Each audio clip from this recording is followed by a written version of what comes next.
அனைவருக்கும் வணக்கம். அதிர்வு அரசியல் நேரடி கலந்துரையாடல் நிகழ்ச்சியில் உங்கள் அனைவரையும் சந்திக்கின்றோம். இன்றைய அதிர்வு நிகழ்ச்சியில் கலந்து கொள்வதற்காக கைத்தொழில் வாணிபத்துறை அமைச்சரும் அகில இலங்கை மக்கள் காங்கிரசினுடைய தலைவருமாகிய அமைச்சர் ரிஷாட் பதியுதீன் அவர்கள் இன்றைய நிகழ்ச்சிக்காக வருகை தந்திருக்கிறார். அஸ்ஸலாமு அலைக்கும். வலைக்கும் அஸ்ஸலாம்.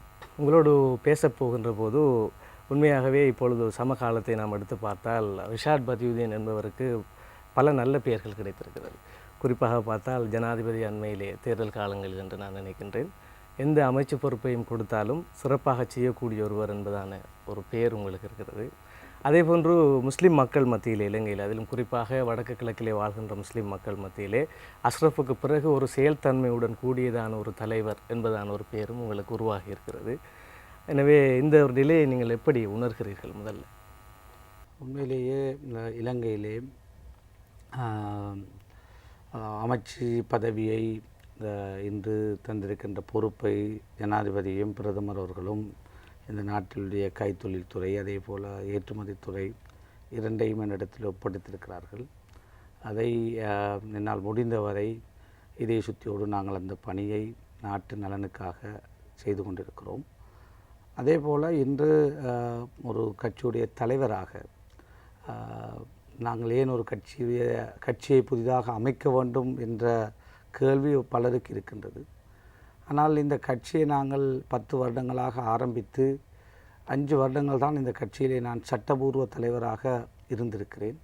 இந்த 5 வருட காலத்துக்குள் குறிப்பாக சமூகம் சார்ந்த பல உரிமை போராட்ட விடயங்களிலும் அதே போல் அபிவிருத்தி விடயத்திலும் அதே போல் இந்த சமுதாயத்துக்கு பெற்றுக் கொடுக்கப்பட வேண்டிய முக்கியமான பல விடயங்களையும் பெற்றுக் கொடுப்பதிலே இந்த கட்சியின் ஊடாக நாங்கள் அல்லாஹ்வுடைய உதவியினால் நாங்கள் செய்திருக்கிறோம்.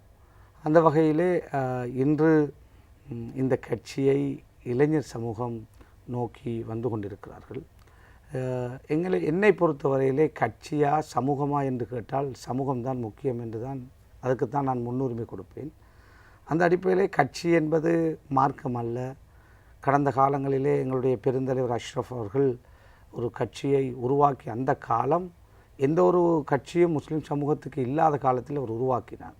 அவர் உருவாக்கிய காலத்திலே ஆயுத கலாச்சாரம் ஆயுத குழுக்கள் இந்த நாட்டிலே மிக மோசகரமான பல நடவடிக்கைகளை செய்து கொண்டிருந்த பொழுது முஸ்லீம் இளைஞர்களும் அந்த ஆயுத குழுக்களோடு தமிழ் ஆயுத குழுக்களோடும் ஒரு சிலர் இராணுவ ஆயுத குழுக்களோடும் சேர்ந்து 2 தரப்பாக ஒரு சமூகம் பிரிந்து தங்களுக்குள்ளே பல அழிவுகளை சந்தித்த பொழுதுதான் தனியான ஜனநாயக கட்சியை கொண்டு வந்து இளைஞர்களை எல்லாம் ஒன்றுபடுத்தி அவருடைய அன்றைய தேவையிலே இவ்வாறான ஒரு கட்சி நிச்சயமாக தேவையாக இருந்தது.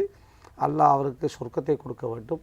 இந்த தேர்தல் முறையிலே வீதாசார முறையிலே 12.5 வீதமாக இருந்த தேர்தல் அதாவது வெட்டுப்புள்ளியை 5 வீதமாக குறைத்த பெருமை அவரையே சாரும். எனவே அவர் செய்த அந்த சாதனையால் தான் இன்று 10 வீதமாக இந்த நாட்டிலே வாழுகின்ற முஸ்லீம்கள் 9.7 வீத முஸ்லீம்கள் அவருடைய வீதத்துக்கேற்ப 23 பாராளுமன்ற உறுப்பினர்கள் இந்த பாராளுமன்றத்தில் இருக்கிறார். அவர் ஒரு தூர சிந்தனையோடு அந்த வேலையை செய்திருக்கிறார். அதே போல் ராஷிக் ஃபரீத், டிபி ஜாயா, அதே போல் பதியுதீன் மஹமூத் போன்ற பாக்கிர் மாக்கார் போன்ற பல முஸ்லீம் தலைவர்களும் இந்த சமூகத்துக்காக பல விடயங்களை செய்திருக்கிறார்கள். எனவே இவர்கள் எல்லோருடைய பணிகளையும் பார்த்து இன்று இருக்கின்ற சவால் நிறைந்த இந்த யுகத்திலே உலகத்திலே 49 முஸ்லீம் நாடுகள் இருக்கிறது. முஸ்லீம்கள் பெரும்பான்மையாக கொண்ட நாடுகள். அதிலே 41 நாடுகளிலே சண்டை நடக்குது. எனவே இலங்கை முஸ்லீம்களுக்கோ உலக முஸ்லீம்களுக்கோ இன்று ஒரு தலைமைத்துவம் இல்லாத நிலையில் இருக்கின்ற பொழுது இந்த கட்சியை அமைத்து சமூகத்துக்கான பணிகளை நாங்கள் செய்து கொண்டிருக்கிறோம். கட்சி வேறுபாடுகளுக்கு அப்பால் இன்று நாங்கள் எல்லோரையும் கல்விமான்கள், அரசியல்வாதிகள், அதே போல் பொருளாதார வளமுள்ளவர்கள் எல்லோரையும் அழைக்கிறோம். சமுதாயத்தை நிம்மதியாக வாழச் செய்வதோடு ஏனைய சமுதாயத்தோடு எவ்வாறு நாங்கள் ஒற்றுமையாக வாழலாம் என்பதற்கான வழியை காட்டுமாறு நாங்கள் அழைக்கிறோம். உங்களுடைய முதலாவது கேள்விக்கான பதிலிலே ஒரு விஷயம் சொல்லியிருந்தீர்கள். கட்சி என்பது மதம் அல்ல என்கின்ற கருத்து. இந்த கருத்தை நாங்கள் 2 கோணங்களில் பார்க்கலாம். அதாவது உங்களுடைய கட்சியை பொறுத்தளவிலே மிக முக்கியமான ஒரு போட்டி கட்சியை சார்ந்தவர்களுக்கு விடுக்கின்ற ஒரு செய்தியாகவும் இதனை எடுத்துக்கொள்ள முடியும். இன்னொரு வாராக பார்க்கின்ற போதும் உங்களுடைய கட்சி இப்பொழுது அகில இலங்கை மக்கள் காங்கிரஸ் என்கின்ற கட்சி தொடர்பான பல கேள்விகள் சமகாலத்தில் எழுந்திருக்கின்றன. கட்சியின் செயலாளர் தொடர்பான ஒரு பிரச்சினை, அது ஒரு புறம். கடைசியாக நீங்கள் முடிக்கின்ற போது கூட முஸ்லிம்களுக்கான ஒரு கட்சி, அதை தாண்டி ஏனையவர்களையும் அரவணைத்து செல்வதற்கான ஒரு கட்சி என்பதான ஒரு மொழிவை நீங்கள் செய்திருந்தீர்கள். அகில இலங்கை முஸ்லீம் காங்கிரஸ் என்று ஆரம்பிக்கப்பட்ட ஒரு கட்சியை அகில இலங்கை மக்கள் காங்கிரஸ் என்பதாகவும் மாற்றியிருந்தீர்கள்.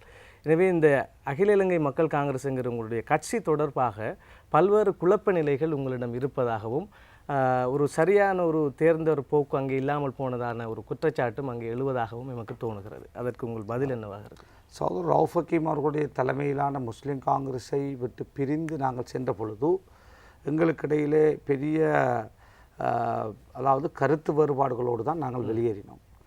சில ஊடகங்கள் உங்களுக்கு தெரியும் எங்களை ஒரு குற்றவாளியாக காட்டியது. ஆனால் நாளை மறுமையிலே தான் உண்மையை அவரோ நாங்களோ அல்லது எங்கள் மீது அபாண்டங்களை சுமத்தியவர்களோ அறிந்து கொள்வார்கள். என்றாலும் நாங்கள் தனிப்பட்ட விடயங்களை, ஒருவருடைய தனிப்பட்ட விடயங்களை இங்கு நான் பேச விரும்பவில்லை. ஆனால் எங்களுடைய நோக்கம் ஒரு தனி நபராக, அஷ்ரஃப் அவர்கள் அந்த கட்சியுடைய தலைவராக இருந்த பொழுது அவர் ஒரு அந்த கட்சியை வழிநடாத்திய விதம், அவருக்கு அந்த விதத்தை போலதான் அவருடைய மறைவுக்கு பிறகு இந்த கட்சியை சகோதரர் ரவுஃப் ஹக்கீம் அவர்களுக்கு கிடைத்தது 10 பாராளுமன்ற உறுப்பினர்கள் என்று நினைக்கின்றேன். 20க்கும் மேற்பட்ட மாகாண சபை உறுப்பினர்கள், 100கணக்கான பிரதேச சபை உறுப்பினர்கள், லட்சக்கணக்கான வாக்கு வங்கியோடு ஒரு மக்களுடைய உள்ளங்களிலே நிறைந்த கட்சியாக அந்த கட்சி அன்று இருந்தது. அது அத்தனை சொத்தையும் பொறுப்படுத்தார் சகோதரர் ரவுஃப் ஹக்கீம் அவர்கள். 8 மாடி கட்டிடம் கூட கொழும்பிலே அந்த கட்சிக்கு இருக்கிறது. இனி இவ்வாறானவற்றை எடுத்து செய்து கொண்டு போகின்ற பொழுது அவரோடு முரண்பட்டு முதலிலே அதாவுல்லா அவர்கள் வெளியேறினார். அதற்கு முன்னர் அதாவுல்லாவோடு சேர்ந்து முக்கியமான பல முக்கியஸ்தர்கள் 10 பேர் மட்டிலே வெளியேறினார்கள். அதன் பிறகு சகோதரர் நான் நினைக்கின்றேன் நாங்கள் அதே பிறகு அப்படி ஒவ்வொருவராக நாங்கள் வெளியேறுகின்ற பொழுது சகோதரர் அமீர் அலி அவர்களும், சகோதரர் நஜிபே மஜீத் அவர்களும், சகோதரர் ஐஎல்எஸ் ஹமீத், சட்டத்தனி ஷஹீத், இந்த 5 பேரும் தான் நாங்கள் ஒன்றாக வெளியேறினோம். வெளியேறுகின்ற பொழுது எங்களுக்கென்று ஒரு கட்சியை நாங்கள் அமைக்க வேண்டிய தேவைப்பாடு இருந்தது. அந்த கட்சிக்கு என்ன பெயர் வைப்பது, இந்த கட்சியுடைய யாப்பை எவ்வாறு செய்வது என்று அன்று பேசுகின்ற பொழுது நாங்கள் எங்களுக்குள்ள ஒரு உடன்பாட்டுக்கு வந்தோம். ஒரு தனி நபருடைய கையிலே அதிகாரம் இருந்து அவர் விரும்புகின்ற முறையிலே கட்சி பயணிப்பது முஸ்லீம் காங்கிரஸிலே அதை நாங்கள் பிழையாக பார்த்ததனால் நாங்கள் அதே போன்ற ஒரு தனிநபரிடத்திலே இந்த கட்சி அமைக்கப் போகின்ற கட்சியுடைய அதிகாரத்தை கொடுத்து விடாமல் ஒரு தலைமைத்துவ சபையை நாங்கள் உருவாக்கினோம். தலைமைத்துவ சபையிலே நாங்கள் வெளியேறிய அந்த 5 பேரும் உறுப்பினர்களாக நாங்கள் இருந்தோம். வெளியேறிய 5 பேரும், அந்த வெளியேறிய 5 பேரிலே சகோதரர் நஜிபே மஜீத் அவர்கள் ஸ்ரீலங்கா சுதந்திர கட்சியில் எங்களை விட்டு சென்று இணைந்து முதலமைச்சராகவும் வந்தார். அதே போல் அந்த கட்சியிலே இன்னும் அந்த நஜீப் அவர்களுடைய இடத்துக்கு எங்களுக்கே தெரியாமல், தலைவராக இருக்கின்ற எனக்கே தெரியாமல், அல்லது அமீர் அலிக்கே தெரியாமல், ஷஹீதுக்கே தெரியாமல் எங்களுடைய அந்த தலைமைத்துவ சபையிலே அந்த இடந்த வெற்றிடத்தை நிரப்புகின்ற பொழுது நாங்கள் நிரப்பவில்லை, சட்டபூர்வமாக நிரப்பவில்லை. எங்களிடம் எந்த ஒரு கூட்டத்திலும் அதை பற்றி ஆராயவும் இல்லை. யாரோ ஒருவருடைய பெயரை செயலாளர் அவர்கள் தேர்தல் ஆணையாளருக்கு கொடுத்திருந்தார். அதை நாங்கள் அவரின் மீதுள்ள நம்பிக்கையினால், அவர் சரியாக செய்திருப்பார் அல்லது எதையும் அவர் சரியாக செய்வார் என்ற ஒரு நல்ல நம்பிக்கை எங்களிடத்தில் இருந்ததனால் அதை நாங்கள் உண்மையிலேயே தேர்தல் ஆணையாளரோடு செயலாளர் தான் தொடர்ந்து தொடர்புகளை வைத்திருக்கின்ற ஒருவர். எனவே இவ்வாறான ஒரு எங்களுக்கு இடையில் ஒரு பிளவு வந்த பொழுது உங்களுக்கு தெரியும், அவர் ஒரு அறிக்கை விட்டிருந்தார், தலைவரை கட்சியிலிருந்து வெளியேற்றுவேன் என்று. எங்களுடைய கட்சி YLS ஹமீதுடைய தலைமையில் செயலாளராகவும் என்னை தலைவராகவும் வந்த கட்சி 5 பாராளுமன்ற உறுப்பினர்களோடு இந்த பாராளுமன்றத்தில் இருக்கிறது. 33,000 வாக்கு அம்பாறையிலே கிடைத்தது. ஒரு 1,300 வாக்கு கிடைத்திருந்தால் இன்னொரு ஆசனம். அதே போல் வன்னியிலே ஒரு 3,000-4,000 வாக்கு கிடைத்திருந்தால் இன்னொரு ஆசனம்.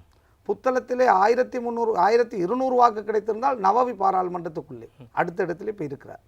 அதே போல் இன்னும் சில 1000 வாக்கு வித்தியாசத்திலே குருநகலையிலே நாங்கள் ஒரு ஆசனத்தை 7 பேர் வென்றார்கள். 8வது டாக்டர் ஷாஃபி இருக்கிறார். எனவே 53,000 வாக்கு அவர் பெற்றார். இன்னும் ஒரு 15,000 வாக்கு எங்களுடைய கட்சியிலே 4 மாவட்டத்திலும் 1,300, 1,200 இந்த வாக்கள் கிடைத்திருந்தால், பிலோ 15,000 குறைய கிடைத்தால் இன்னும் 4 ஆசனங்கள் எங்களுக்கு கிடைத்திருக்கும். இன்னும் ஒரு தேசிய பட்டியலோடு 10 ஆசனங்கள் பாராளுமன்றத்தில் கிடைத்திருக்கும். ஆனால் அது கிடைக்கவில்லை.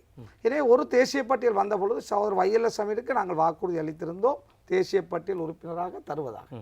சகோதரர் ஜமீல் அவர்கள் வந்த பொழுது அவர் தன்னிடத்தில் இருந்த எல்லா பதவிகளையும் இழந்து எங்களுடைய கட்சியோடு சேர்ந்து இந்த சமுதாயத்துக்கு பணியாற்ற வந்த பொழுது கட்சியுடைய தவிசாளரும் நானும் சேர்ந்து அவரையும் தேசிய பட்டியலிலே நாங்கள் போட்டோம். 2 பேருடைய பேரும் இருந்தது. நாங்கள் மற்ற 8 பேரும் வெல்லுவார்கள் என்று நாங்கள் எண்ணியிருந்தோம். நான் சொன்னேன், ஆக குறைந்த வாக்கு வித்தியாசத்திலே 1300 வித்தியாசத்திலே அம்பாறையிலே ஆசனத்தை இழந்தோம், 1200 வித்தியாசத்திலே நவவி புத்தளத்திலே.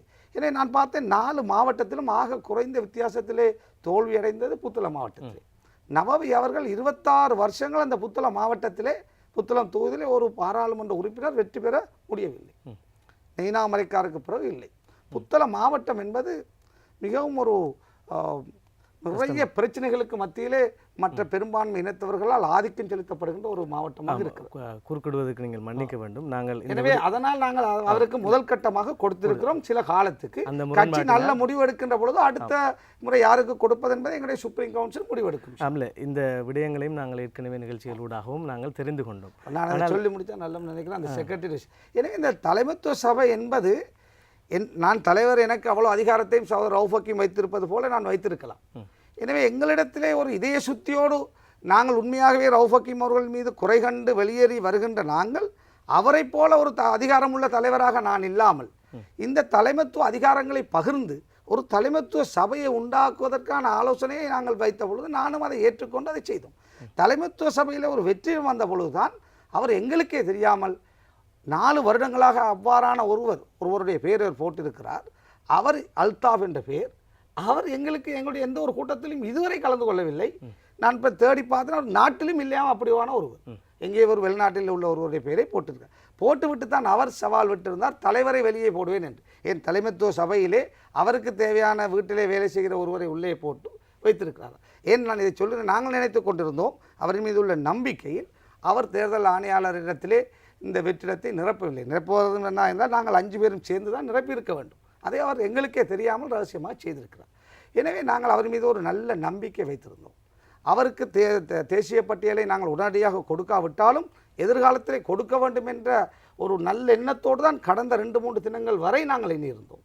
ஆனால் அண்மை காலமாக அவருடைய செயல்பாடுகள் அவர் இந்த கட்சியை அழித்து இல்லாமல் ஆக்கிவிட்டு அல்லது இந்த கட்சியிலே அவர் இணைவதாக இருந்தால் தன்னுடைய எதிர்காலத்தை மட்டும் இங்கு பேசி அதிலே நியாயம் அவர் எதிர்பார்ப்பது கிடைப்பதாக இருந்தால் மட்டும்தான் கட்சி வாழ வேண்டும், இல்லை என்றால் கட்சியை நாசமாக போகட்டும் என்ற ஒரு சிந்தனையிலே அவர் இருக்கிறார். கட்சி என்பது நான் ஏற்கனவே உங்களுக்கு சொன்னேன், அவர் அதை என்ன செய்தாலும் செய்யாவிட்டாலும் இறைவனுடைய நாட்டம் என்னமோ தெரியவில்லை, அதுதான் நடக்கும். ஆனால் இன்று எங்களை பொறுத்தவரையிலே என்னுடைய கட்சியிலே 6-7 யூனிட்டுகளை நாங்கள் அமைத்திருக்கிறோம். எங்களுடைய கட்சி கல்விக்கான ஒரு பிரிவை நாங்கள் அமைத்திருக்கிறோம், வர்த்தகத்துறையை மேம்படுத்துவதற்கான ஒரு பிரிவை ஏற்படுத்தியிருக்கிறோம், விவசாய மீன்பிடி சிறு கைத்தொழில்களை மேம்படுத்துவதற்கான ஒரு பிரிவு, அதே போல் ஒரு ரிசர்ச் யூனிட்டை நாங்கள் ஏற்படுத்தி 20வது திருத்தம் வரப்போகின்ற திருத்தம் கான்ஸ்டிடியூஷனல் அமெண்ட்மெண்ட், அதே போல் உள்ளூராட்சி சபையில் இன்று ஏற்பட்டிருக்கின்ற பாதிப்புகளை கண்டறிந்து அதை தீர்ப்பது எம்ஐஎம் மொய்தீன் தலைமையிலே ஒரு குழு, இவ்வாறு பல யூனிட். அதே போல் பல்கலைக்கழக மாணவர்கள் முஸ்லீம்களுடைய கல்வி மிக மோசமான நிலையில் இருக்கிறது. 3.5% தான் டாக்டர்ஸ், 3% தான் என்ஜினியர்ஸ், 2% தான் பிளானிங் சர்வீஸ், 2% தான் அட்மினிஸ்ட்ரேட்டிவ் சர்வீஸ், 1.5% தான் அக்கௌண்டன்ட் சர்வீஸ். இப்படி மிக மோசமான, அதாவது 10% வாழுகிறார்கள், கல்வியிலே மிக நொந்த நிலையில் இருக்கிறார். எனவே நாங்கள் அவர்களை எவ்வாறு உயர்த்துவது என்பதை பற்றிய ஒரு வேலைகளும் நடந்து கொண்டிருக்கிறது. அதே போல் தமிழ் பேசும் மக்கள் மத்தியில் இருக்கின்ற கருத்து வேறுபாடுகளை அறிந்து இந்த இந்துக்களோடு கத்தோலிக்கர்களோடு எவ்வாறு ஒற்றுமையாக வாழ்வது, அதே போல் பௌத்தர்களோடு 3/2 பகுதி முஸ்லீம்கள் வடகிழக்குக்கு வெளியே வாழ்கிறார்கள், அவர்களோடு எவ்வாறு ஒற்றுமையாக வாழ்வது, எங்களுக்கு இடையிலே ஒரு நல்லெண்ணத்தை எவ்வாறு ஏற்படுத்துவது என்பதற்கான ஒரு யூனிட்டையும் நாங்கள் உண்டாக்கியிருக்கிறோம். இவ்வாறு இந்த கட்சி இருக்கிறது, கட்சிக்கு பின்னால் இவ்வாறான நல்ல பணிகளை செய்து கொண்டு போகிறோம். ஆமாம், நான் குறுக்கிட்டதற்கு நீங்கள் மன்னிக்க வேண்டும். ஏனென்றால் உங்களுடைய செயல்பாடுகள் தொடர்பாக நான் நினைக்கின்றேன் உங்களுடைய மாற்று கட்சி சார்ந்தவர்களுக்கும் நல்ல அபிப்பிராயம் இருக்கிறது. ஏனென்றால் நீங்கள் கடந்த ஆட்சியில் அமைச்சராக இருந்தாலும் சரி, இந்த ஆட்சியில் அமைச்சராக இருந்த போதும் சரி, உங்களோட அமைச்சராக இருந்து உங்களுடைய பணி உயர்ந்ததாக இருந்தது. அது இல்லாமல் திடமாக முடிவெடுக்கின்ற ஒரு தலைவர் என்கின்ற நற்பெயரும் உங்களிடம் இருக்கின்றது, உரிய நேரத்திலே முடிவெடுக்கக்கூடிய ஒருவர் என்று. ஆனால் என்னுடைய கேள்வியும் குற்றச்சாட்டும் என்னவாக இருக்கிறது என்றால், தேர்தல் காலங்களிலே ஒரு வாக்குறுதி அளிக்கின்ற போது நான் நினைக்கின்றேன் அதிர்வு நிகழ்ச்சியில் நீங்கள் கலந்து கொண்ட போது நீங்கள் நேரடியாக சொன்னீர்கள் எங்களுக்கு 10 ஆசனங்கள் கிடைக்கும், அதில் 2 தேசிய பட்டியல் கிடைக்குமாக இருந்தால் அதில் 1 செயலாளருக்கு கொடுப்போம், அதே போன்று இன்னும் 1 ஜமீலுக்கு கொடுப்போம் என்கின்ற உறுதிமொழியை அளித்தீர்கள். எனவே எங்களுடைய கேள்வி கேட்ட இர்ஃபான் ஒரு கேள்வியை கேட்டிருந்தார், ஒரு தேசிய பட்டியல் தான் கிடைத்தால் நீங்கள் என்ன செய்வீர்கள் என்று. அதற்கு உங்களுடைய பதில் என்னவாக இருந்தது என்றால், 1 கிடைக்காது, நான் நினைத்ததெல்லாம் நடந்திருக்கிறது அரசியலிலே, 2 கிடைக்கும், அதனையும் தாண்டி 1 கிடைத்தால் அதை 2ஆக்குவதற்கும் எனக்கு தெரியும் என்பதான ஒரு வார்த்தையும் நீங்கள் சொல்லியிருந்தீர்கள். எனவே எப்படியேனும் அந்த 2 தேசிய பட்டியலும் அவர்கள் இருவருக்கும் கிடைக்கும் என்பதான நம்பிக்கை உங்களுடைய கருத்தின் மூலமாக விதைக்கப்பட்டது. எனவே அதன் அடிப்படையில் உங்களுக்கு வாக்கு அந்த பகுதிகளில் விழுந்ததாக கூட நாம் நினைப்பதற்கு இடம் இருக்கிறது. அது ஒரு விடயம். இன்னும் ஒரு வாக்குறுதி அளித்திருந்தீர்கள், நீங்கள் கரையோர மாவட்டத்தை பெற்றுக் கொடுத்ததன் பிற்பாடு தான் நான் அமைச்சு பொறுப்பை ஏற்பேன் என்பதாக சொல்லியிருந்தீர்கள். அதற்கு 2 ஆசனங்களை நீங்கள் பெற்றுத்தர வேண்டும் என்பதான கோரிக்கையை முன்வைத்தீர்கள். என்னுடைய குற்றச்சாட்டு என்னவென்றால், ஒரு மக்களுக்கு தேவையான ஒரு அடிப்படை பிரச்சனையாக அவர்கள் இந்த கரையோர மாவட்டத்தை உருவாக்கி தர வேண்டும் என்பதாக வினவுகின்ற போது அதனை நிறைவேற்றி தருவதாக இருந்தால் எனக்கு 2 ஆசனங்களை தாருங்கள் என்று நீங்கள் கேட்பதென்பது மக்களுடைய சிந்தனைக்கு நீங்கள் இறங்கி சென்று ஒரு வாக்குறுதி அளிப்பதாக இருக்குமா, அல்லது உங்களுடைய ஒரு கட்சியின் வளர்ச்சியை பயன்படுத்தி மக்களை திசை திருப்புகின்ற ஒரு வகையான சாணக்கிய முறையாக இருக்குமா? இதில் நீங்கள் எப்படி அந்த முடிவினை எடுத்துக்கொண்டு இந்த 2 வாக்குறுதிகள் குறித்துமான உங்களுடைய பதில் என்ன? முதலிலே தேசிய பட்டியல் விடயம் சம்பந்தமாக நான் உங்களுக்கு சொன்னேன், நவாவி அவர்கள் வெற்றி பெறுவார்கள் என்ற ஒரு பூரண நம்பிக்கை எனக்கு இருந்தது. அதே போல் டாக்டர் ஷாஃபி அவர்களும் வெற்றி பெறுவார்கள் என்ற நம்பிக்கை இருந்தது. இறைவனை முன்னிறுத்தித்தான் நான் சொன்னேன். அதே போல் எனக்கு அடுத்ததாக எஹியாபாய் அல்லது என்னுடைய பார்ட்டி கட்சியிலே சகோதரர் விஜிந்தனோ அல்லது சகோதரர் மாக்கோ யாரோ ஒருவர் எங்களுடைய அணி சார்பாக வெற்றி பெறுவார்கள் என்ற ஒரு நம்பிக்கை. எனவே அவ்வாறு இருந்தது.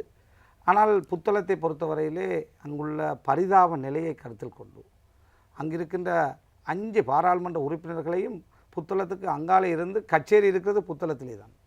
எப்பொழுதும் என்ன வருகின்ற பொழுது என்ன ஆரம்பிக்கின்ற பொழுது புத்தளத்தை சார்ந்தவர்கள் தான் புத்தளத்து முஸ்லீம்கள் முன்னிலையிலே நிற்கிறார்கள் என்று சொல்லுவார்கள். கடைசி முடிவு வருகின்ற பொழுது தோத்து விட்டார்கள் என்று சொல்லுவார்கள். இந்த முறை தோத்ததிலே 6ஆவதாக இருக்கிறார் சகோதரர் நவ்வி அவர்கள். ரவுஃப் ஹக்கீம் அவர்களுடைய ஒரு ஆள் போட்டியிட்டார், யுஎம்பியை சேர்ந்த சகோதரர் நஸ்மி போட்டியிட்டார். இவங்க எல்லாரையும் விட கூடுதலாக சகோதரர் நவ்வி பெற்றார். எனவே நாங்கள் அங்குள்ள நிலைமையை, குறிப்பாக நானும் ஒரு அகதியாக வந்த பொழுது அந்த மக்கள் செய்த உதவிகள், 1 லட்சம் முஸ்லீம்களுக்கும் செய்த உதவிகளை என்னுடைய வாழ்நாளிலே நானோ அந்த 1 லட்சம் மக்களும் மறக்க முடியாது. 25 வருஷங்கள் இன்னும் அந்த மக்கள் அங்கு வாழுகின்ற பொழுது உதவியாக இருக்கிறார்.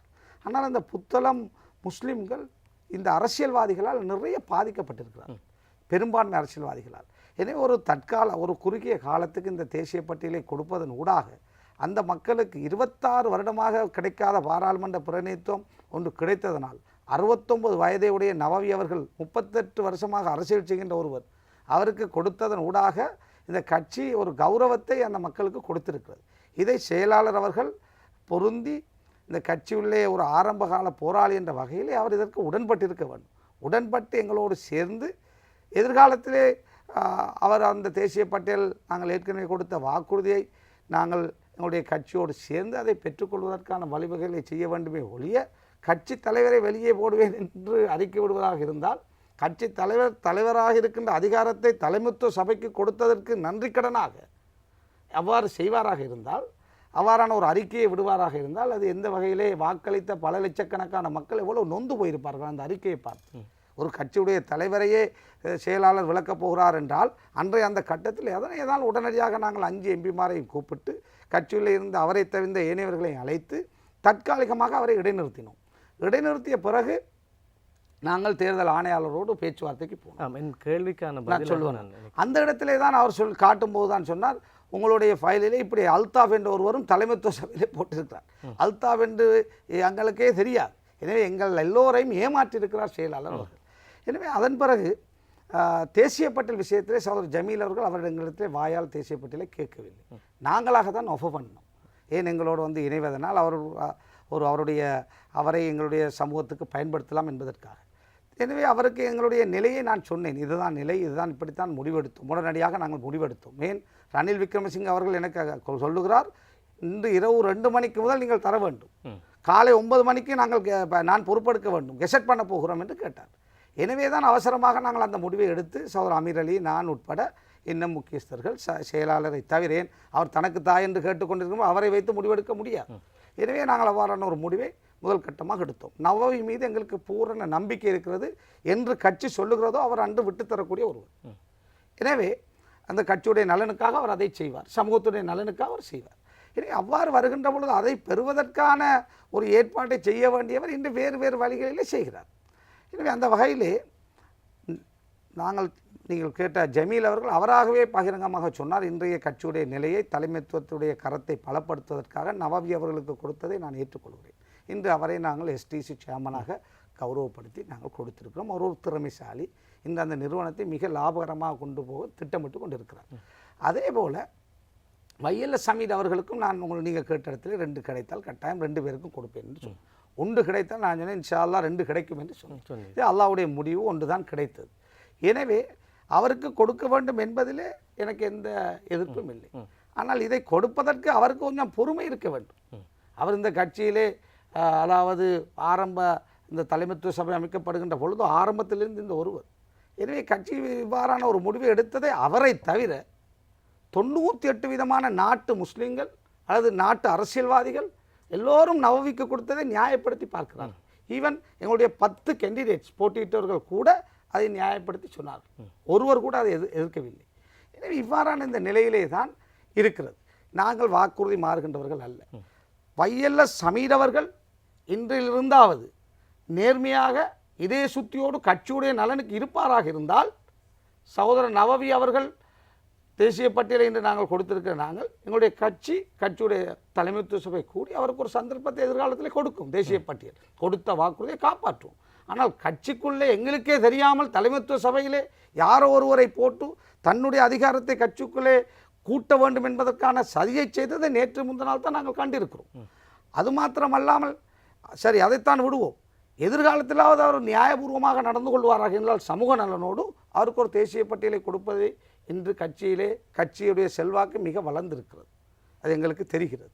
அதே போல் அரசாங்க மட்டத்திலும் ரணில் விக்ரமசிங்கவாக இருக்கலாம் அல்லது ஜனாதிபதியாக இருக்கலாம், அவர்களிடத்திலும் ஒரு நல்ல மதிப்பை இந்த கட்சி பெற்றிருக்கிறது. சமூக மட்டத்திலும் இந்த கட்சி நல்ல மதிப்பை பெற்றிருக்கிறது. எனவே எதிர்காலத்தில் இந்த கட்சிக்கு அதிகமான ஆசனங்கள் இன்ஷா அல்லாஹ் வரக்கூடிய வாய்ப்புகள் இருக்கிறது. இந்த வருகின்ற தேர்தல்களிலே நாங்கள் உங்களுக்கு சொன்ன இன்னும் 5 ஆசனத்தை 15,000 வாக்கு வித்தியாசத்திலே தான் நாங்கள் இழந்திருக்கிறோம். அதே மாதிரி எதிர்காலத்தில் இன்ஷா அல்லாஹ் நாடினால் சந்தர்ப்பங்கள் இருக்கிறது. எனவே அவர்களுக்கு அந்த ஆசனத்தை தேசிய பட்டியலை கொடுப்பது என்பது பெரிய கடினமான விடயம் அல்ல. இந்த இடத்திலே நாங்கள் கொடுத்த வாக்குறுதியை நிறைவேற்றாமல் போவதற்கான நியாயமான காரணங்கள் இருக்கின்றது. சில கண்ணியமான உலமாக்களை அழைத்து நானும் சகோதரர் அமீர் அலி அவர்களும் ஆலோசித்தோம், இஸ்லாமிய வரையறைக்குள் ஆலோசித்தோம். இவ்வாறு நாங்கள் வாக்குறுதி கொடுத்திருக்கிறோம், இவ்வாறான ஒரு இக்கட்டான நிலையில் இருக்கிறோம், 2 மணிக்குள் நாங்கள் கொடுக்க வேண்டிய நிலையில் இருக்கிறோம். நாங்கள் அவ்வாறு வையல்ல சமீர் அவர்களுக்கு கொடுத்து ஜமீல் அவர்கள் எங்களை நம்பி வந்தவர், 2 பேரும் சாஞ்சமர்ந்து கல்முனை. அந்த 2 பேருக்கு இடையிலே ஒருவருக்கு கொடுத்து ஒருவரை நாங்கள் நடுரோட்டிலே விட்டால் அதில் உள்ள ஆபத்து நிலைமைகளை நீங்கள் யோசிக்க வேண்டும். எனவே அவர் இந்த மாகாணத்திலே குழு தலைவராக இருந்தவர், அமைச்சராக வர வேண்டியவர், முதலமைச்சராக வர வேண்டியவர், இன்று மாகாண சபை உறுப்புரிமையை கூட இழந்து போய் நிற்கிறார். எனவே யதார்த்த ரீதியாக சிந்தித்து ஒருவர் அதற்கு பகிரங்கமாக ஒன்றை பெறுகின்ற பொழுது அடுத்ததாக அதை வையல்ல சமீருக்கு கொடுத்திருக்கலாம். கொஞ்சம் விட்டு கொடுப்பு செய்யாமல் சிறுபிள்ளைத்தனமாக நடந்து கொண்டு இருக்கிறார். எனவே தான் இந்த நிலையில் நாங்கள் இருக்கிறோம்.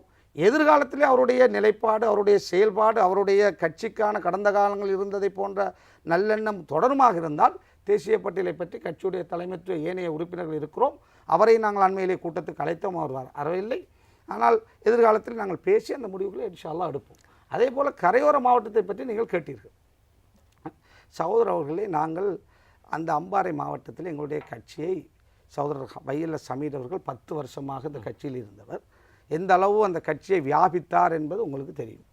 ஆனால் இந்த தேர்தலில் அவர் சொல்லுகிற இன்னும் ஒரு குற்றச்சாட்டு என்னவென்றால், அவரை நான் கட்சியிலே போட்டியிட இடம் கொடுக்கவில்லை. எங்களுக்கு ஒரே ஒரு ஆசனம் தான் ரணில் விக்ரமசிங்க தருவதாக சொன்னார், ஒரே ஒரு ஆசனம். அந்த ஆசனத்தை அவர் கேட்டார், நான் போட்டியிடுகிறேன் ஐக்கிய தேசிய கட்சியிலே என்று.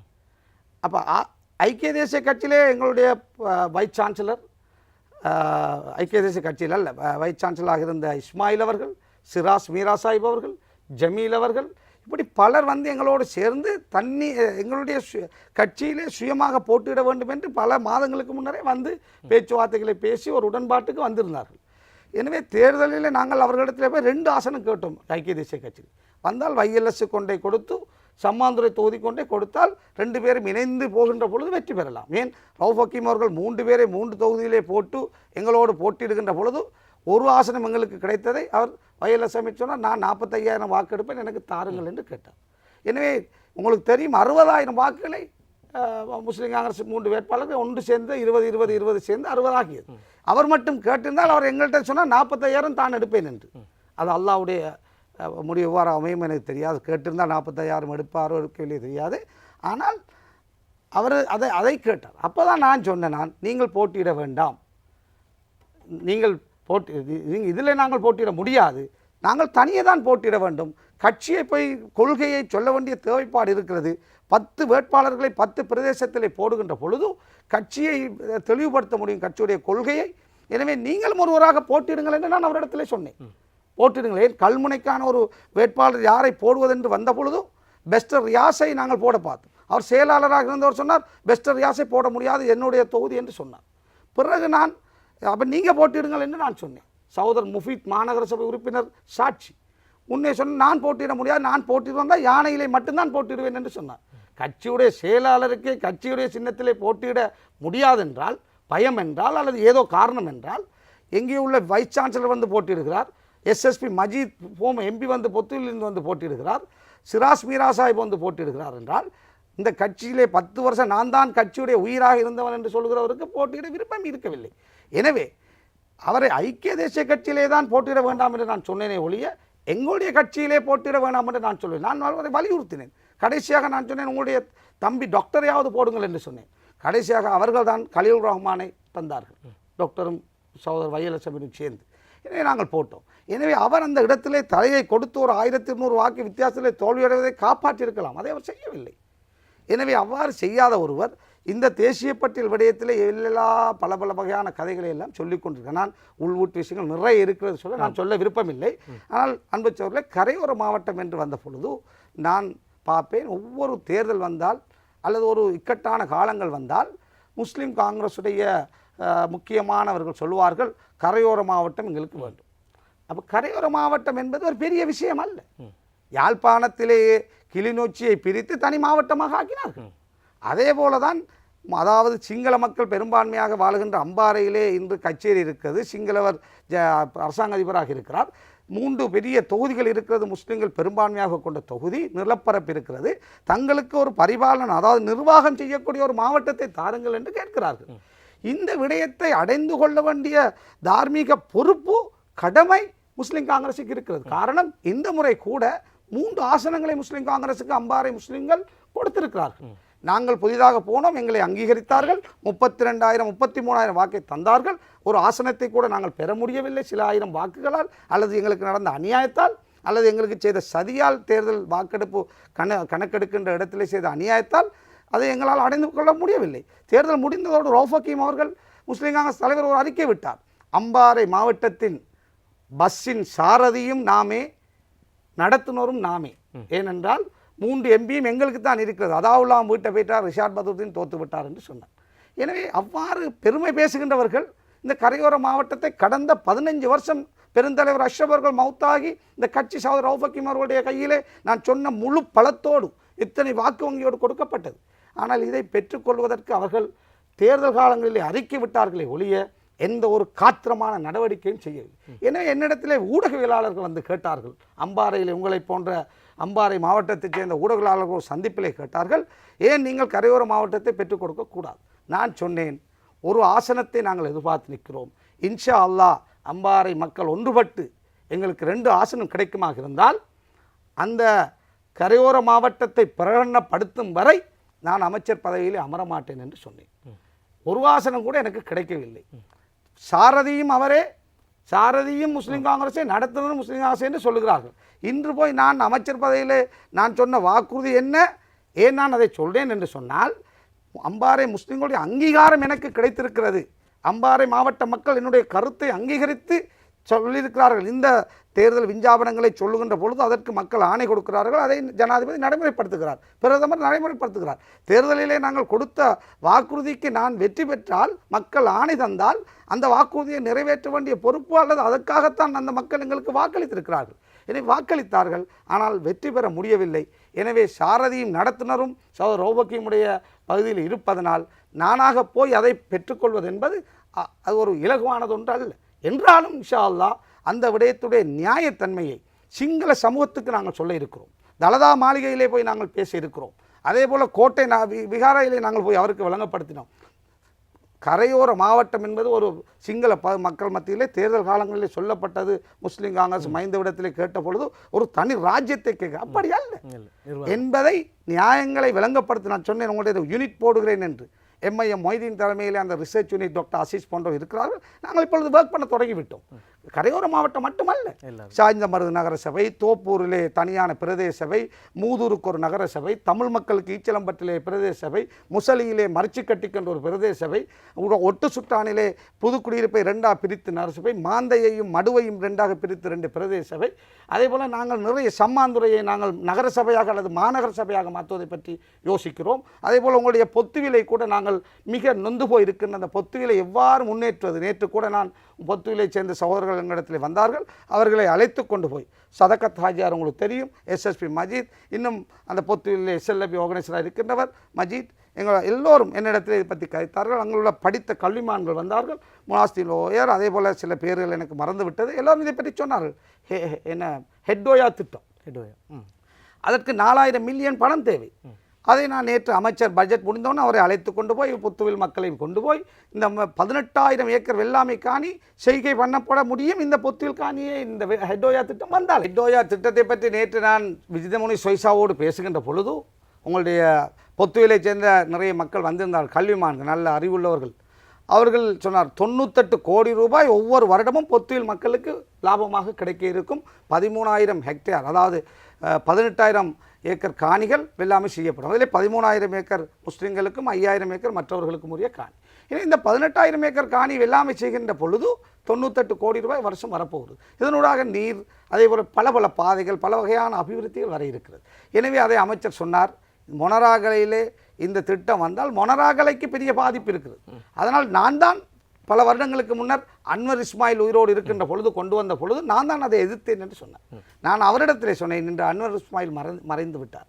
அவர் ஆரம்பித்த அந்த திட்டத்தை நீங்கள் எதிர்த்தவர், இன்று நீங்கள் அமைச்சராக இருக்கிறீர்கள். நீங்கள் நடுநிலைமையாக இருந்து இதை பார்க்க வேண்டும். மொனராகலையை பொத்துவில் என்று பார்க்கக்கூடாது என்று அவருக்கு சொன்ன பொழுது அவர் சொன்னார், வருகின்ற 23ஆம் தேதி, நாளை அல்லது நாளை அல்லது 26ஆம் தேதி நினைக்கிறேன், டைரியில் இருக்கிறது, என்னையும் அழைத்தார். ஜனாதிபதியோடு போய் பேசுவோம், வாருங்கள், 4000 மில்லியன் பணம் தேவை என்று சொன்னார். நான் சொன்னேன், 4000 மில்லியன் பணத்தை நான் ஒரு நாட்டோடு பேசியிருக்கிறேன், அந்த பணத்தை எடுத்து தருகிறேன், நீங்கள் அனுமதியை தாருங்கள் என்று அவர் நேற்று மிகவும் சந்தோஷத்தோடு சொல்லுகிறேன். அவர் முதலிலே அந்த எதிர்த்தவர் அனுமதி தந்துவிட்டார். ஜனாதிபதியோடு பேசுவதற்கு இன்னும் ஒரு சில தினங்களிலே நாங்கள் தயாராக இருக்கிறோம். எனவே இவ்வாறு தான் இந்த விடயங்களை எல்லாம் நாங்கள் செய்து கொடுத்து கொண்டு இருக்கிறோம். நான் அந்த கேள்வியை கேட்டதற்கான பின்னணி இருக்கிறது. குறிப்பாக தேசிய பட்டியல் தொடர்பாக அகில இலங்கை மக்கள் காங்கிரசினுடைய தலைவர் என்ற வகையில் உங்களுக்கும், அதே போன்று ஸ்ரீலங்கா முஸ்லீம் காங்கிரசினுடைய தலைவர் ரவுஃப் ஹக்கீம் அவர்களுக்கும் கூட இருவருக்கும் ஏகோபித்தமாக ஒரு சிலர் குற்றம் சாட்டுகின்றார்கள். அதாவது இவர்கள் இருவரும் இந்த கரையோரம் சாராதவர்கள், வடக்கு கிழக்கு மாகாணம் குறித்து, அதாவது கிழக்கு மாகாணம் குறித்து அதிகம் அறிந்துவிடாதவர்கள், முஸ்லீம்களினுடைய கோட்டை என்று சொல்லப்படுகின்ற அம்பாறை மாவட்டம் குறித்து அதிகம் தெரியாதவர்கள் என்கின்ற காரணத்தால் இவர்கள் தேர்தல் காலங்களில் பல வாக்குறுதிகள் அளித்தார்கள். கடைசியாக பார்க்கின்ற போது தங்களுடைய பிரதேசம் சார்ந்த ஒருவருக்கு தான் இந்த தேசிய பட்டியலை கொடுத்திருக்கின்றார்கள் என்பதான குற்றச்சாட்டுகள் எழுந்தது. அதற்காகவும் அந்த கேள்வியை கேட்டேன். அது மாத்திரமல்லாமல் அந்த 2 ஆசனங்களை பெற்றால் தான் நான் இதை செய்து தருவேன் என்ற அந்த பேரம் பேசல் என்பது ஒரு நியாயமானதாக இருக்குமா என்ற கேள்வியின் அடிப்படையிலும் அந்த கேள்வி என்னிடம் அமைந்திருந்தது. சரி, உங்களுடைய பதிலை நான் வரவேற்கின்றேன். இன்னும் ஒரு புறமாக நாம் பேசுவதாக இருந்தால், அமைச்சர் ரிஷாட் பதியுதீன் அவர்களை பொறுத்தளவிலே சாதாரணமாக ஒரு மனிதரை நாம் எடுத்து பார்க்கின்ற போது அல்லது ஒரு அரசியல்வாதியை எடுத்து பார்க்கின்ற போது ஒரு மிதமான விமர்சனங்கள் இருக்கும். ஆனால் உங்களை பொறுத்தளவிலே 2 எக்ஸ்ட்ரீம் விமர்சனங்களை நாங்கள் பார்க்கின்றோம் பொது வழியிலே. ஒன்று, மிக மிக நல்லவர், உன்னதமானவர் என்பதான ஒரு பிம்பம். இன்னொரு பக்கமாக பல குற்றச்சாட்டுகளோடு தொடர்பானவர் என்பதான உங்கள் மீதான, அதாவது பௌத்த மக்களை எடுத்து பார்க்கின்ற போது இவர் ஒரு இனவாதி என்பதாக உங்களை குற்றம் சாட்டுகின்றார்கள். நீதிமன்றத்திற்கு எதிராக சில சதிகள் செய்தார்கள், நீதிவானுக்கு எதிரான சில குற்றச்சாட்டுகள். அதே போன்று மிக முக்கியமாக ஒரு கொலை வழக்கோடு தொடர்பாக உங்களை தொடர்புபடுத்தி பேசுகிறார்கள். எனவே ஒரு புறமாக மிக உன்னதமானவராக உங்களை சித்தரிக்கிறார்கள், மறுபுறமாக மிக காட்டமாக உங்களை விமர்சிக்கிறார்கள். இந்த இரண்டு நிலைப்பாட்டிற்கும் மத்தியில் உங்களுடைய கருத்து, பதில் என்னவாக இருக்குது? என்னை பொறுத்தவரையிலே சரியாக புரிந்து கொள்ளாதவர்கள் இருக்கிறார்கள் ஒரு சிலர். என்னோடு பழகி என்னோடு இருக்கின்றவர்கள் ஒரு சிலர் இருக்கிறார். என்னோடு பழகி இருக்கின்றவர்கள் என்னை அறிந்து கொள்வார்கள். என்னை புரிந்து கொள்ளாதவர்கள் தான் சகோதரர் உனைஸ் ஃபாரூக் அவர்கள். என்னை விட்டு நான் சரியில்லை என்று அவர் விட்டுட்டு போனார். நான் பிழையாக பார்க்கவில்லை, ஒரு தலைவரை பிடிக்கவில்லை, போனார். ஆனால் அதே போல் ஒரு சிலர் சகோதரர் ஹிஸ்புல்லா, சகோதரர் ஷஹீத் போன்றவர்கள் ஜனாதிபதி தேர்தலிலே நாங்கள் பிரிந்த பொழுது அவர்கள் மைந்தோடு போனார். நான் ஒரு வார்த்தை கூட அவர்களை தாக்கி பேசவில்லை. நான் ஒரு கொள்கைக்காக போனோம். எனவே பிறகு ஷஹீத் அவர்கள் எங்களோடு வந்து இணைந்து கொண்டார், அல்லது நாங்கள் அவரையும் எங்களோடு சேர்த்து நாங்கள் பயணிக்கிறோம். எனவே இவ்வாறு செயல்படுகின்ற பொழுது என்னை பற்றி அபாண்டங்கள் உண்மையிலே சொல்லுங்க. என்னை சிலர் சொல்வார்கள் நீதிமன்றத்துக்கு கல்லறிந்தவர் என்று, என் மீது உள்ள குற்றச்சாட்டு. இன்னும் ஒன்று காணி பிடிக்கிறவர் என்று, இன்னும் ஒன்று வில்பத்து காட்டை அழிக்கிறார் என்று, இப்படியான பல வகையான குற்றச்சாட்டுகள் எனக்கு இருக்கிறது. மன்னாரிலே உங்களுக்கு தெரியுமோ தெரியாது, அந்த இயக்க காலத்திலே கடல் புலி தளபதி அந்த உப்புக்குள மக்களுடைய காணியை விடத்தல் தீவுக்கு பொருட்களை அனுப்புவதற்காக அந்த துறைமுகத்தை பெற்றுக் கொடுத்தார். மக்கள் வந்த பிறகு அந்த துறைமுகத்தை அவர்கள் கேட்டார்கள். அவர்களுக்கிடையிலே ஒரு பிணக்கு வந்தது. அந்த பிணக்கு நீதிமன்றம் போனது. நீதிமன்ற தீர்ப்பு அந்த மக்களுக்கு ஆபத்தானதாக இருந்தது. அந்த மக்கள் மத்தியில் இருந்த எதிர்பார்ப்பு என்ன? எங்களை துரத்தினார்கள், இயக்க காலத்தில் எங்களுடைய இதை பறித்து கொடுத்தார்கள், இன்று சமாதான காலத்திலும் எங்களுக்கு ஒரு பிழையான தீர்ப்பை தருகிறார்கள் என்றதனால் இவர்கள் உயர் நீதிமன்றத்திலே வழக்கு போடாமல் இந்த நீதிபதியுடைய தீர்ப்பு பிடிப்பில்லை என்றால் அல்லது பிழை என்றால் உயர் நீதிமன்றத்துக்கு போயிருக்க வேண்டும். இவர்கள் நீதிமன்றத்துக்கு ஒரு 100-200 மீட்டர் தூரத்திலே ஆர்ப்பாட்டம் செய்தார்கள். இங்கே உங்களுக்கு தெரியும், அந்த சினிமா கொழும்பு கோட்டையில் கூட, கொழும்பு குணசிங்கபுர நீதிமன்றத்திலும் எத்தனை ஆர்ப்பாட்டங்கள் நடந்திருக்கிறது. ஆனால் இங்கே இது முஸ்லீம்கள் செய்த ஆர்ப்பாட்டம் என்பதனால் இந்த நீதிபதி வெளியே வந்து அந்த உடுப்பை போட்டுக்கொண்டு, அந்த நீதிபதி உடுத்துக்கின்ற உடுப்பை போட்டுக்கொண்டு வெளியே வந்தார். 2 முறை வெளியே வந்தார். வெளியே வந்து போலீஸாருக்கெல்லாம் சுட்டு அடி கொள் என்றெல்லாம் உத்தரவிட்டதாக சொன்னார். அதன் பிறகு அந்த மக்கள் அடித்து, போலீஸாரால் பெண்கள் ஆண்கள் அடித்து விரட்டப்பட்டார். போலீஸாருக்கு அடிக்க முடியாது என்று அண்மையில் கூட சொல்லப்பட்டது. எந்த அளவுக்கு அடித்தார்கள், பெண்கள் கூட காணுக்குள் விழுந்து கிடந்தார்கள். எனவே அந்த நேரத்தில் நான் ஜனாதிபதி மாளிகையிலே கொழும்பில் இருக்கிறேன். கேள்விப்பட்டதோடு நான் உடனடியாக எடுத்துக்கொண்டு ஜேஎஸ்சியிலே போய் நீதிபதிக்கு எதிரான ஒரு குற்றச்சாட்டை, அதாவது இப்படி அவர் செய்திருக்கிறார் என்று, அதாவது ஜேஎஸ்சி செக்ரட்டரியிடத்தில் ஒப்படைத்து விட்டு ஹெலிகாப்டர் ஒன்றை ஹயர் பண்ணி கொண்டு மன்னாருக்கு நான் ஓடினேன். 4 மணிக்கு 3:30 மணிக்கு தான் நான் தள்ளாடி கேம்பில் போய் இறங்கினேன். சம்பவம், கல்லறிந்த சம்பவம் முஸ்லீம் மக்களோ அல்லது பெண்களோ செய்யவில்லை. முஸ்லீமோ யாரோ 1-2 காடையர்கள் 2-3 கல்லை எறிந்து விட்டார்கள். அது வேணுமென்று எறிந்ததும் அல்ல, எங்கோ எறிந்த கல் ஏதோ ஒரு இடத்துல நீதிமன்ற கண்ணாடியில் பட்டது. அந்த ஜட்ஜ் இருந்த நீதிமன்றத்துக்கு அல்ல, வேற எங்கேயோ உள்ளது. ஓடுகின்ற பொழுது, அடித்து துரத்திய பொழுது. எனவே இவ்வாறான ஒன்றை ரிஷாட் பத்ருதீன் கல்லறிந்தார் என்று 2 வழக்கு என் மீது அப்பீல் கோர்ட்டில் ஒரு வழக்கும் டிஸ்ட்ரிக்ட் கோர்ட்டில் ஒரு வழக்கும். அப்பீல் கோர்ட் வழக்கு சுமூகமாக தீர்ந்து விட்டது. டிஸ்ட்ரிக்ட் கோர்ட்டிலே வழக்கு போய்கொண்டு இருக்கிறது. என்ன தண்டனை வந்தாலும் நான் செய்யாத ஒரு குற்றம், இல்லாத ஒரு அபாண்டத்தை என் மீது சுமத்தி, இங்கே உங்களுக்கு தெரியும், ஒரு ராஜாவுடைய டிவி இருக்கிறது இலங்கையிலே, அதற்கு ஒரு மின்னுகின்ற ஒருவர் இருக்கிறார். அவர் அப்பட்டமான பொய்யை என்னை பற்றி அபாண்டங்களை எல்லாம் எவ்வளவு சொல்லி நான் ஒரு மோசமானவன் என்பதை தமிழ் மக்கள் மத்தியிலே, சிங்கள மக்கள் மத்தியிலே காட்டுவதற்கு சதி செய்கிறார். எனவே அந்த விடயத்திலே நான் மன்னாரிலே இல்லாமல், கல்லறிந்தது யாரோ என்று தெரியாமல் நான் கல்லறிந்தவன் போல காட்டப்பட்டேன். அது ஒரு சமூகத்துக்கு நடந்த அநியாயத்தை தட்டி கேட்டதனால் எனக்கு வந்த ஆபத்து. அதே போல தான் வில்பத்து காட்டை அளிக்கிறேன் என்று சொல்லுகிறார்கள். வில்பத்து என்பது புத்தளம் மாவட்டத்தில் இருக்கிறது. மரிச்சுக்கட்டி, கரடிக்குழி, பாலக்குழி என்பது முஸ்லிம்கள் பாரம்பரியமாக வாழ்ந்த பூமி. முள்ளிக்குளம் என்பது கத்தோலிக்கர்கள் பாரம்பரியமாக வாழ்ந்த பூமி.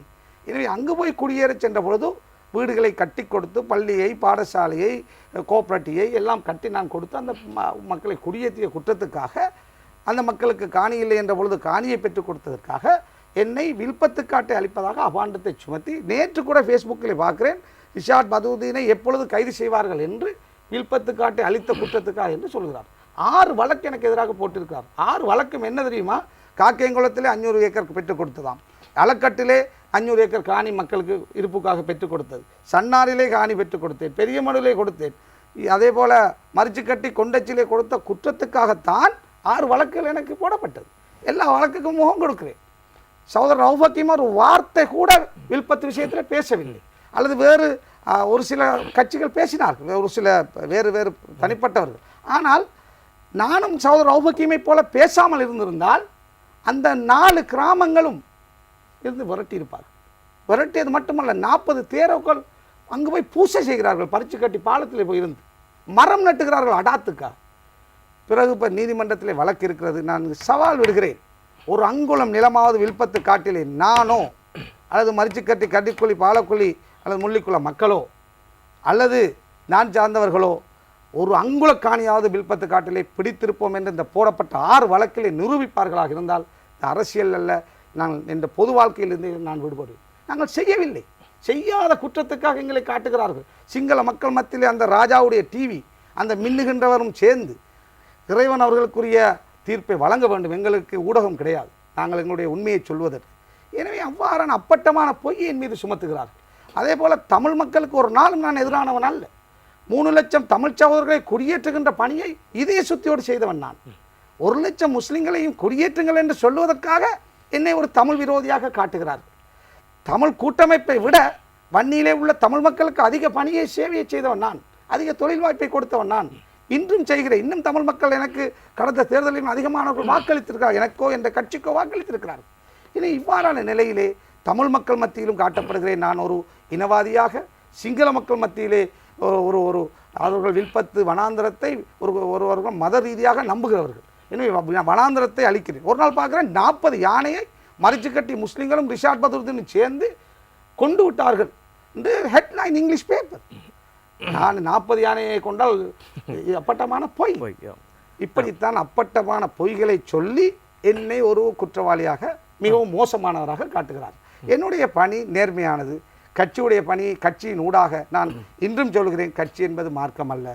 கட்சி சமூகத்துக்கு பணியாற்றுவதற்காக நாங்கள் இந்த அரசியலில் இருப்பது கூட உங்களுக்கு தெரியும். கான்ஸ்டிடியூஷனல் கவுன்சில் வந்திருக்கிறது, தேர்தல் மாற்றம் வரப்போகிறது. நானும் அதில் ஒருவர் சகோதரர் ரவுஃப் ஹக்கீம் இருக்கிறார். நாங்கள் இந்த 2ம் எங்களுக்கு ஆபத்தானது. இது 2ம் எங்களுக்கு தேவையில்லை. இருக்கிற தேர்தல் முறை எங்களுக்கு நல்லம், அதே போல் இருக்கின்ற எக்ஸிகூட்டிவ் பிரசிடென்சி எங்களுக்கு நல்ல. ஏன் மைந்த பிடிக்கவில்லை, நாங்கள் அவரை மாற்றினோம். இன்று அதை இல்லாமலாக்கிவிட்டால் எங்களுக்கு ஒரு சந்தர்ப்பம் இல்லை. தமிழ் மக்களும் மலையக மக்களும் முஸ்லீம் மக்களும் ஒன்று சேர்ந்து 30 விதமானவர்கள் நாங்கள் ஒன்றுபட்டு இந்த நாட்டு ஜனாதிபதியை மாற்றுகின்ற ஒரு பெரிய பங்களிப்பை செய்தோம். எனவே அதை இல்லாமலாக்குவதற்கு தேசியவாதிகள் கொண்டு வருகிற சதித்திட்டம் தான் இந்த 2ஐயும் இல்லாமலாக்க வேண்டும் என்று. எனவே அதை நாங்கள் இன்னொரு கட்டத்தில் பேசுவோம். இதே நேரத்தில் உங்களிடம் இன்னும் ஒரு கேள்வி இருக்கிறது. அதாவது வடபுலத்திலே 25 வருடங்களுக்கு முன்பதாக வெளியேற்றப்பட்டவர்களை மீள குடியமர்த்த வேண்டும் என்பதிலே மிக மும்முரமாக பாடுபட்டவர் நீங்கள் என்பது அனைவருக்கும் தெரிந்த ஒரு விடயம். அண்மையிலே நடந்த ஒரு சம்பவம் தொடர்பான ஒரு கேள்வி இருக்கிறது. அதாவது ஸ்ரீலங்கா முஸ்லீம் காங்கிரஸ் இந்த 25 ஆண்டு பூர்த்தியானதை ஒட்டியதாக அமைச்சர்களையும் கூப்பிட்டு ஒரு விழா ஒன்று நடத்தியிருந்தார்கள். அந்த விழாவிலே பேசிய தமிழ் தேசிய கூட்டமைப்பை சார்ந்த பாராளுமன்ற உறுப்பினர் எம்.ஏ. சுமந்திரன் அவர்கள் சில முக்கியமான தகவல்களை பேசியிருந்தார். மிகவும் நேர்மைத்தன்மையோடு கூட அவருடைய பேச்சிருந்ததாக நாம் கருதுகின்றோம். அதில் அவர் குறிப்பிட்ட ஒரு விடயம் என்னவென்றால், வடபுலத்து முஸ்லிம்கள் அனைவரையும் வெளியேற்றியதற்காக அனைத்து தமிழர்களும் பொறுப்பு கூற வேண்டும் என்கின்ற ஒரு விடயத்தையும் அவர் வலியுறுத்திய அதே நேரத்திலே, ஏனென்றால் யாரேனும் ஒருவரேனும் இந்த விடுதலை புலிகளிடம் இவ்வாறு செய்திருக்கக்கூடாது என்பதாக நீங்கள் சொல்லியிருக்க வேண்டும் என்பது அதை ஒருத்தரும் செய்யவில்லை எந்த மக்களுமே என்பதை அவர் வலியுறுத்தியிருந்தார். அதே நேரத்தில் மறுவாறாக அவர் இந்த முஸ்லீம் தலைமைகள், முஸ்லீம் அரசியல் தலைமைகள் இதனை சரிவர செய்யவில்லை, முஸ்லீம் அரசியல் தலைமைகள் இந்த விடயம் தொடர்பாக கடந்த அரசாங்கங்களோடு இணைந்து அனைத்து சலுகைகளையும் அனுபவித்தார்கள். அதே நேரத்தில் இந்த இறுதி யுத்தத்திலே எந்த ஒரு அநீதியும் இழைக்கப்படவில்லை என்பதாக அரபு தேசங்களுக்கு சென்றெல்லாம் அவர்கள் அரசாங்கத்திற்காக வக்காலத்து வாங்கினார்கள். இப்படியெல்லாம் நடந்து கொண்டமை கூட தமிழ் மக்கள் மத்தியிலே முஸ்லீம் தலைவர்கள் மீதான ஒரு காழ்ப்புணர்ச்சி, ஒரு வகையான கோபம் உருவாவதற்கு காரணம் என்பதையும் அவர் சுமந்திரன் கோடிட்டு காட்டியிருந்தார். நீங்கள் அகில இலங்கை முஸ்லீம் காங்கிரஸ் என்ற கட்சியை அகில இலங்கை மக்கள் காங்கிரஸாக மாற்றியிருக்கிறீர்கள். இதற்கு பின்னரான காலங்களில் தமிழ் முஸ்லீம் சகோதரத்துவத்தோடு இருக்க வேண்டும் என்பதாக விரும்புவதாக சொல்கிறீர்கள். எனவே இத்தகைய ஒரு சூழ்நிலையிலே அவருடைய கேள்விக்கான உங்களுடைய பதில் என்னவாக இருக்கும்? அவருடைய கருத்தோடு எனக்கு உடன்பட முடியாது. தமிழ் மக்கள் வேறு, விடுதலை புலிகள் வேறு. விடுதலை புலிகளை எதிர்க்கின்ற சக்தி அன்று தமிழ் மக்களுக்கு இருக்கவில்லை. எனவே விடுதலை புலிகள் விரட்டிய பொழுது தமிழ் மக்கள் கண்ணீர் விட்டு அழுதிருக்கிறார்கள். தாழ்வாட்டிலே உள்ளவர்கள் அழுதார்கள். அதே போல் முல்லைத்தீவு முஸ்லீம்கள் வரும்போது முல்லைத்தீவு தமிழர்கள் அழுதார்கள். ஆனால் வாய் திறந்து பேச முடியாது. எனவே முழு தமிழர்களும் அதற்கு பொறுப்பெடுக்க முடியாது. நான் சொல்லுவேன், தமிழ் கூட்டமைப்பு பொறுப்பெடுக்க வேண்டும். விடுதலை புலிகளை மையமாக வைத்து அவர்களுடைய அழிவையும் அவர்களுடைய தியாகத்தையும் மையமாக வைத்துத்தான் ஐயா சம்பந்தன் தொடக்கம் இன்று இருக்கின்ற 16 பேரும் அன்று அரசியல் செய்தார்கள், பாராளுமன்ற உறுப்பினர்களாக வந்தார். அவர்களுக்கு தார்மீக பொறுப்பு இருக்கிறது. இந்த புலிகள் செய்த தவறை இவர்கள் நியாயமாக அதை திருத்த வேண்டும் என்று உணர்விருந்தால் இவர்களுடைய அறிக்கைகள் எங்களுக்கு முக்கியமல்ல, இதே சுத்தியோடு எங்களை அழைத்து பேச வேண்டும்.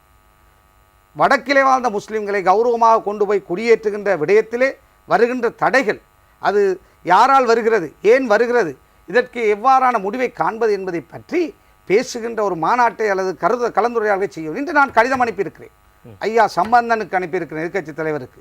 இது சம்பந்தமாக பேச எனக்கு நேரம் தாருங்கள் என்று கேட்டிருக்கிறேன். அதே போல் விக்னேஸ்வரன் ஐயா அவர்களுக்கு ஒரு கடிதத்தை அனுப்பியிருக்கிறேன், இது சம்பந்தமாக பேச நேரம் தாருங்கள் என்று. எனவே அவர்களோடு நான் பேசியிருக்கிறேன். விடுதலை புலிகள் செய்த தவறை தமிழ் கூட்டமைப்பு பொறுப்பெடுக்க வேண்டுமே ஒழிய தமிழ் மக்கள் பொறுப்பெடுக்க முடியாது என்பதை சொல்வதோடு, அதே போல முஸ்லிம் தலைமைகள் அங்கு போனதை பற்றி அவர் சொல்லுகிறார். அவரோடு ஒரு நாள் என்னை அழைத்தால் நான் அதற்கு நல்ல பதில் தருவதற்கு தயாராக இருக்கிறேன். நிச்சயமாக நிறைய பேசுவதற்கு இருக்கின்றது. இருந்த போதும் கூட நேரம் இப்பொழுது முடிந்து விட்டது. இதுவரையிலும் இணைந்து கொண்டு உங்களுடைய கருத்துக்களையும் உணர்வுகளையும் பகிர்ந்து கொண்டமைக்காக அமைச்சர் ரிஷாட் பதியுதீன் அவர்களுக்கு என்னுடைய மனமார்ந்த நன்றிகள். மீண்டும் ஒரு அதிர்வு நிகழ்ச்சியில் உங்கள் அனைவரையும் சந்திக்கும் வரை நன்றி, வணக்கம். நன்றி.